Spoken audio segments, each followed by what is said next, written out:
Katanya Nusantara sakti. Tanahnya dijaga danyang ribuan, lautnya dijaga naga, langitnya dijaga Garuda, kerisnya minum darah musuh, pusakanya menyambar kilat, rajanya tak tersentuh senjata.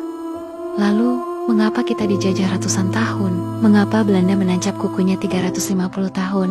Jepang menancap bajonetnya tanpa perlawanan setara. Mereka yang lahir di zaman ini tertawa. Kaum sains, kaum ateis, kaum Gen Z yang berijazah emas berkata, itu hanya mitos, cerita tidur untuk anak bodoh.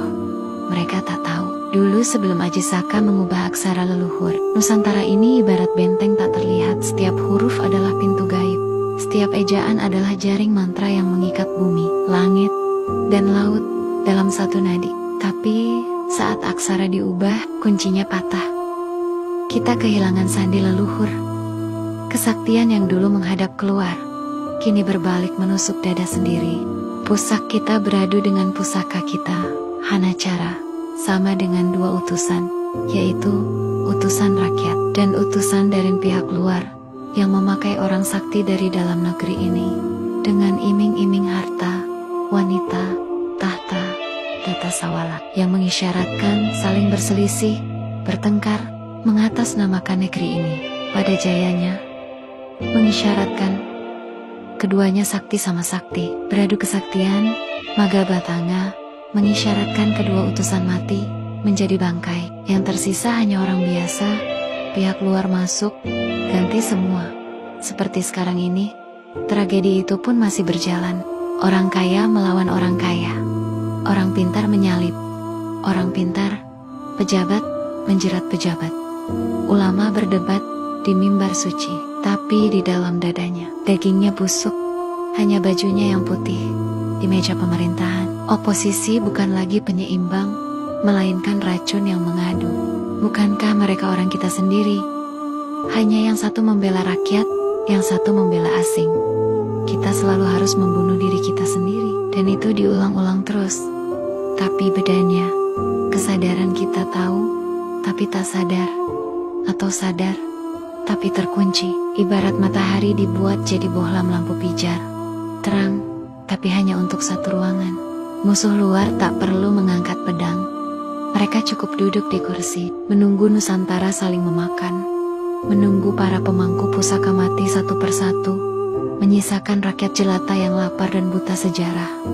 Dan ketika itu terjadi, mereka masuk, mereka gantikan orang kaya kita dengan orang kaya mereka, orang pintar kita dengan orang pintar mereka.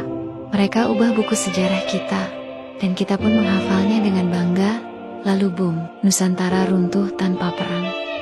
Kita hanya berdiri di atas tanah warisan leluhur, sambil menyanyikan lagu kebangsaan, yang artinya pun tak lagi kita pahami. Maka jangan bertanya lagi, di mana kesaktian Nusantara? Kesaktiannya masih ada, tapi kini ia berubah wujud menjadi keris yang kita tancapkan sendiri ke jantung bangsa ini.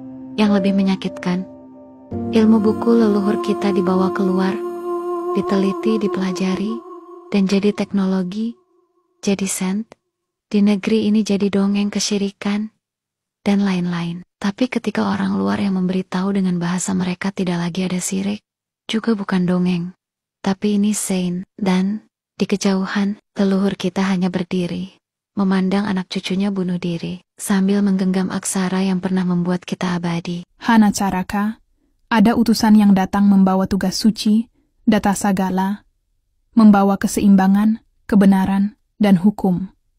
Pada jayanya, bersatu dalam kejayaan, dalam kasih dan keluhuran. Mangathabawa, membawa kewibawaan, keagungan, dan penjaga peradaban. Jangan tanya literasi atau referensi.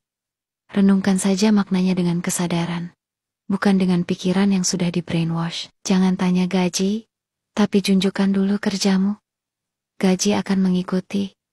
Bodoh itu bukan yang tak mau bertanya, tapi mereka yang bertanya, tanpa memahami, mempelajari, menjalani, hanya melihat, berpikir teras bertanya. Apakah warna merah itu manis?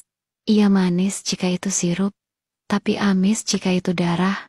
Maka cicipi dulu, lalu bertanya, kenapa?